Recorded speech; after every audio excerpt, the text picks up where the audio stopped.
Guys, hari ini gue ingin membahas kasus yang sempat beberapa waktu lalu naik naik ya, atau misalkan lagi benar-benar heboh banget, yaitu tentang alat kesehatan.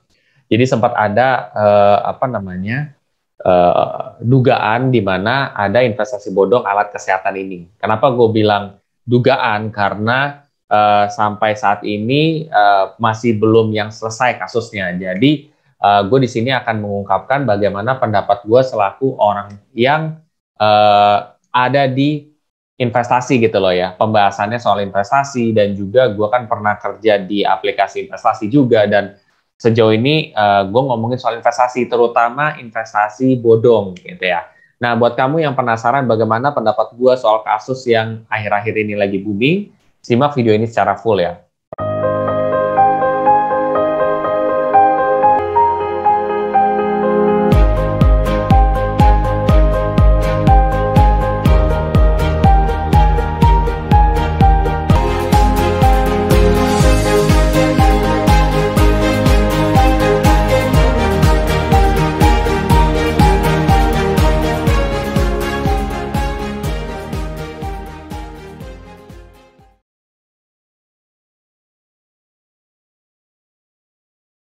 Oke, seperti biasa, gue akan coba disclaimer dulu.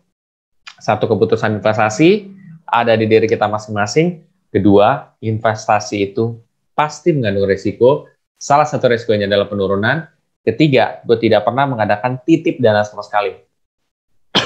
Oke, nanti kalian setelah nonton video ini, coba kalian perhatikan lagi disclaimer gue. Ya, disclaimer gue itu sangat penting karena ini akan berkaitan dengan berita yang akan gue bahas hari ini. Gue akan coba share screen dulu ya di sini. Oke. Ini dari salah satu berita yang gue cek juga. Ini dari Tribun News. Jadi ternyata berdasarkan di Tribun News ini bahwa tulisannya rugi miliaran rupiah, sejumlah korban laporkan dugaan investasi bodong alat kesehatan ke Polda Metro Jaya. Ya. Di sini ada duduk ceritanya juga, ya maksudnya dari awalnya seperti apa, ininya seperti apa gitu ya. Dan nanti gue akan kasih tahu sudut pandang gue seperti apa. Oke, jadi di sini sejumlah korban penipuan dengan investasi bodong alat kesehatan buat laporan nih ke polisi. Jadi sebenarnya awal-awal tuh mereka buat laporan dulu tuh ke polisi karena mereka merasa bahwa ya kan mereka investasi nih, ya kan. Mereka dijanjiin keuntungan, ya. Dijanjikan keuntungan sekitar 15-20%. Nah, ini ada buktinya ya. Nih profit 15-20%.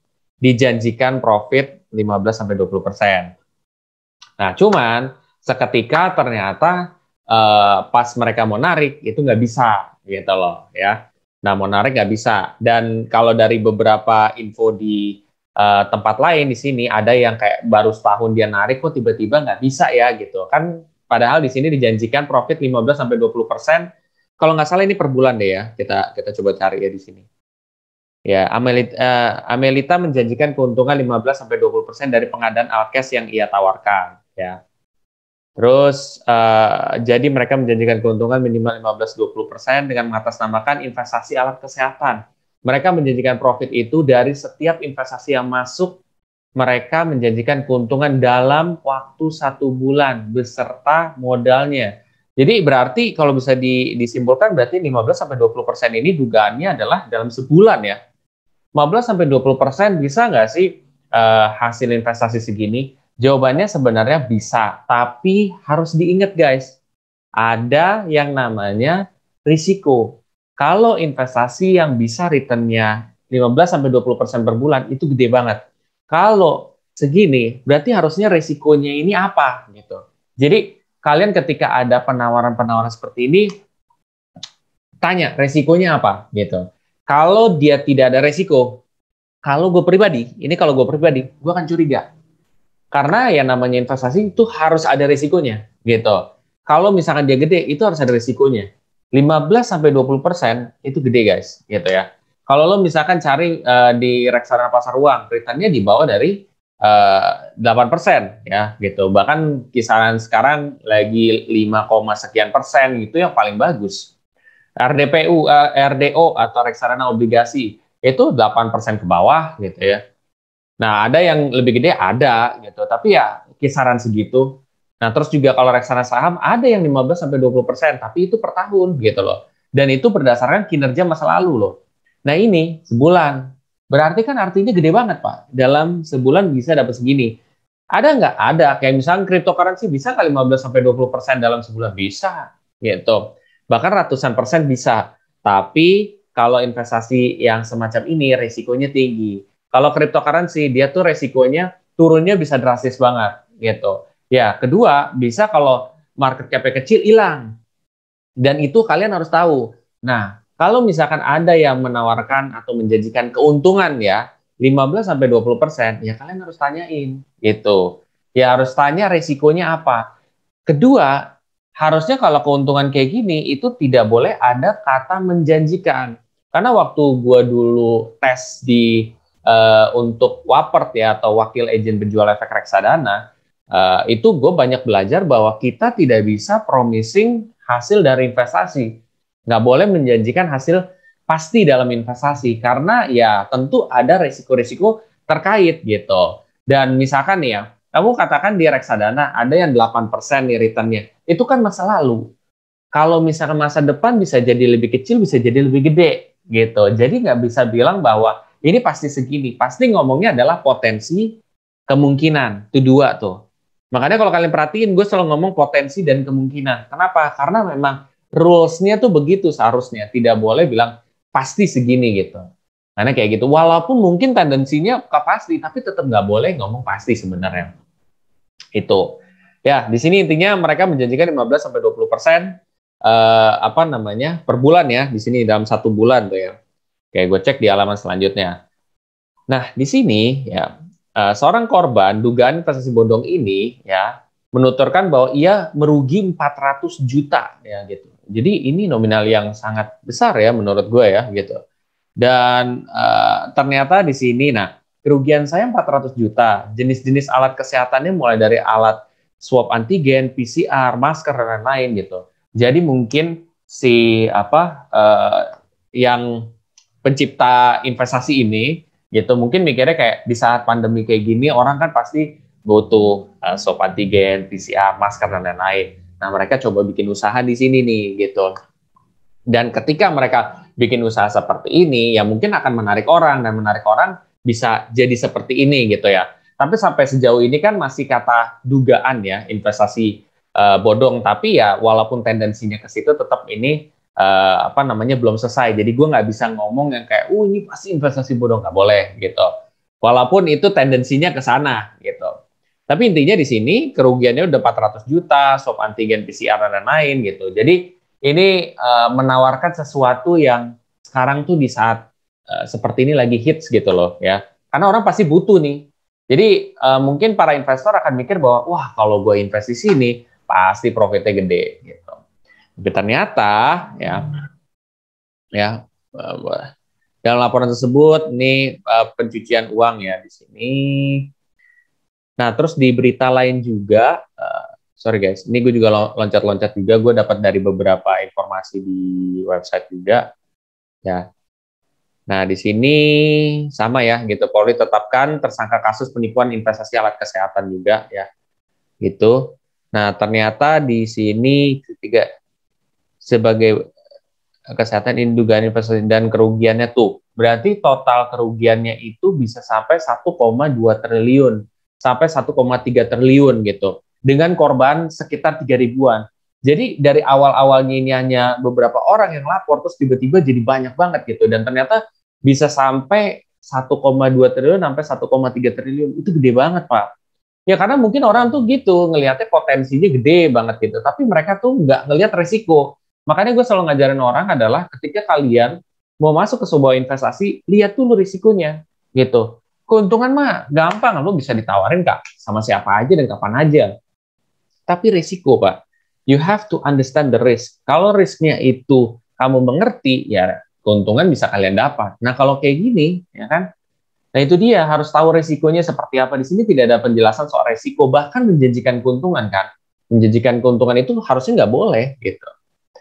Nah, Nah, Charlie menambahkan investasi terkait alat kesehatan di mana para korban merasa dirugikan karena uang yang diinvestasikannya tidak bisa ditarik dengan alasan perusahaan tempat investasi dinyatakan pilot. Jadi intinya, tiba-tiba pas orang menarik, ya, terus tiba-tiba udah pilot gitu loh.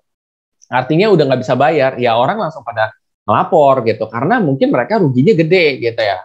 Seperti itu, dan kalau ada orang yang ruginya kecil juga ngelapor, ya tetap di-input. Tapi karena banyak orang yang ngelapor, jadi kasus ini booming banget gitu.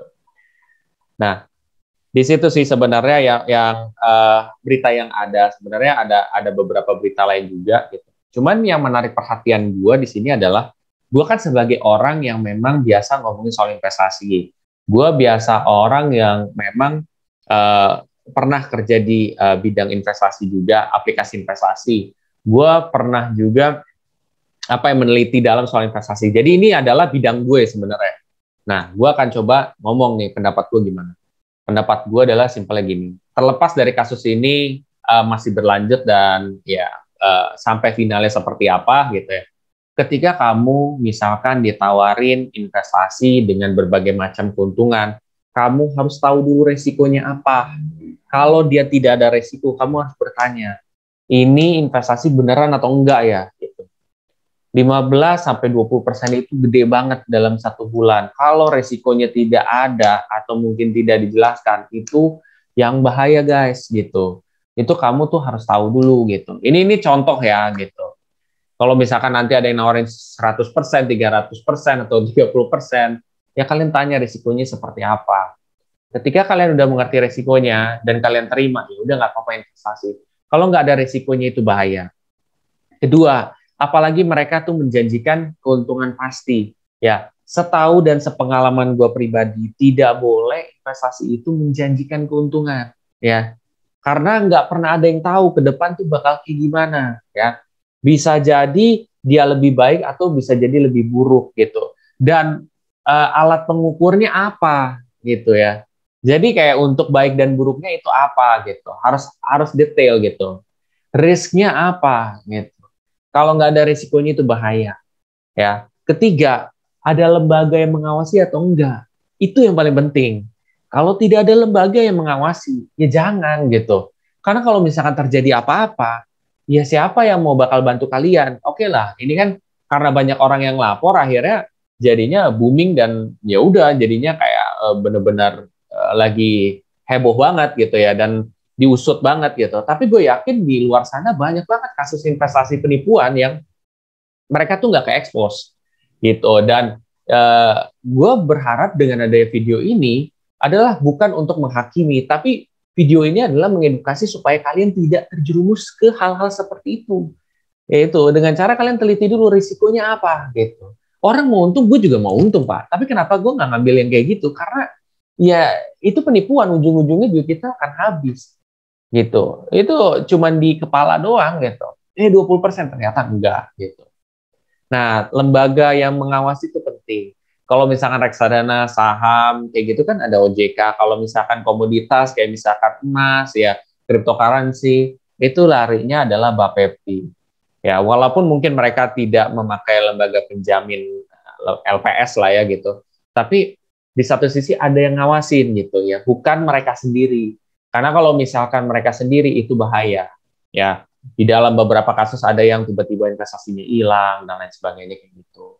Makanya hal-hal seperti itu harus bisa dihindari guys. Jadi makanya kalian harus smart dalam berinvestasi juga.